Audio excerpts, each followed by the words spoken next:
We want everyone to stay safe at work. And most days, as we go about our routine everyday duties, it's all plain sailing, as we try and do the right thing. However, there is always a risk that things can go wrong. And in the blink of an eye, life can change dramatically.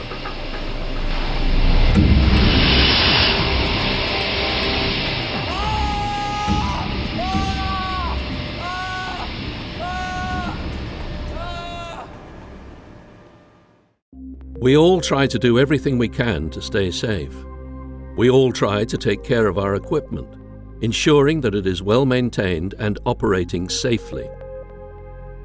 Yet despite this, we still experience failure of equipment, which cause incidents, often with severe consequences. Some recent incidents of equipment failure include the failure of an activation locking device on an incinerator door, resulting in an engineer suffering third-degree burns to his hand.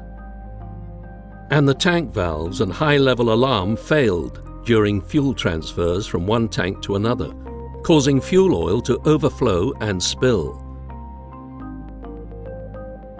Although equipment may fail, we always endeavour to have multiple checks and procedures in place to prevent such incidents. They are known as barriers. They can be human barriers, procedural barriers, and physical barriers. For barriers to work, they need to be maintained, and for someone to be responsible for them at all times. Unfortunately, when a combination of barriers fails, as depicted by this diagram, an incident can occur, with potentially devastating consequences.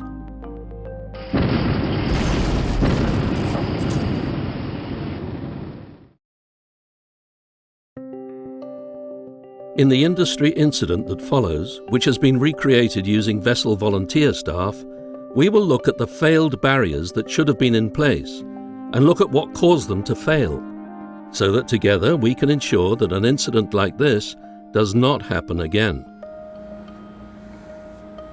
The second engineer had been tasked by the chief engineer to fix a leaking coupling on the main engine. He is busy checking the stock records, looking for a spare, when the fitter arrives. The chief engineer wants this leaky coupling on the main engine. The second engineer explained to the fitter that he couldn't find a spare coupling on board, so he wanted him to try tightening the coupling instead, as a temporary measure. Are you sure to tighten? Yeah, you can try. And what about permit to work? Yeah. The fitter inquired about a permit to work, but one was not issued, as there was an existing permit to work open in the area, as another task was being performed on the same unit. The fitter went to collect the appropriate tools for the job, but the torque wrench was missing. So he took an adjustable wrench instead and went off to tighten the coupling.